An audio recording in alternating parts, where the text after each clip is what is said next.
ငါပါကျွန်တော်နာမည်ကတော့တိတဲ့တိုင်ပါမနော်ဒီနေ့ကျွန်တော်တို့ငါကင်မယ်ဆိုတော့ဒီမွေးတော့စတယ်ငါတစ်ချက်ကြည့်ကြအောင်ငါကတော့တိတ်တော့မကြည့်လောက်ဘူးဟုတ်လားလက်အနေဆုံးငါးလုံးကြော်6လုံး9လုံး7လုံးလောက်ရှိတယ်ချူရတယ်ရှိတယ်ဒီမှာဒီကောင်ဆိုရင်တော့ငါအိုက်ပေါ့ငါအိုက်ဟုတ်လားငါအိုက်နော်โอเคဟုတ်တယ်ငါအိုက်ဒီကောင်ဆိုရင်စလာဗီယာနော်စလာဗီယာပလန်နင်းထိုင်းလို့ဆိုရင်โอเคဒီမှာဒီကောင်လေး3-4လုံးတွေပေါ့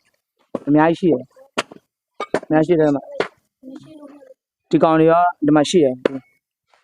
ဒါနဲ့ငခိုးဟုတ်တယ်လဲစလာဗီယာပဲဟုတ်တယ်မှာငရှင်း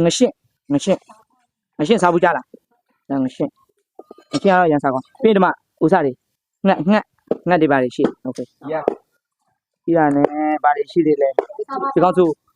ရေကြက်တော့ထောင်းတယ်ထောင်းပြီးတော့ဖမ်းပြီးတော့စားရေကြက်အင်္ဂလိပ်လို့ဆို water hand နောက်ပါရှိသေးတယ်ဖာဖဲပဲမှာလမ်းခွေကမတူပါ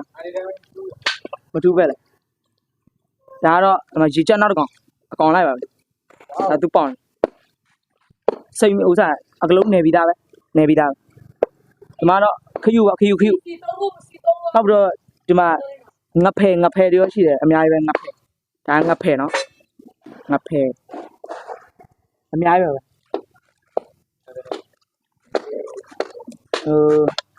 မဆိုအများကြီးပဲအပြည့်ပဲရှိတယ်ဒီကောင်ဆိုရင်တော့ဘယ်လိုလဲငါးဥလားငါးဥဒီမှာငါးဥကိုဘယ်လိုချက်မလဲမသိဘူးကင်ပါပဲလားငါးဥကကင်လုံးမရလားဒုတ်ထိုးတော့ကင်ဒုတ်ထိုးတော့ကင်ပါလားအများကြီးပဲကျွန်တော်တို့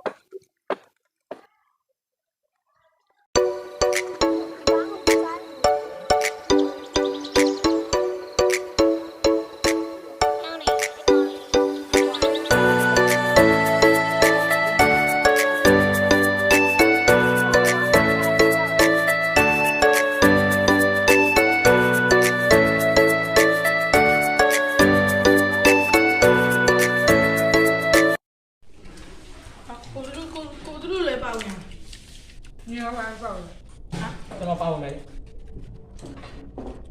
โอเค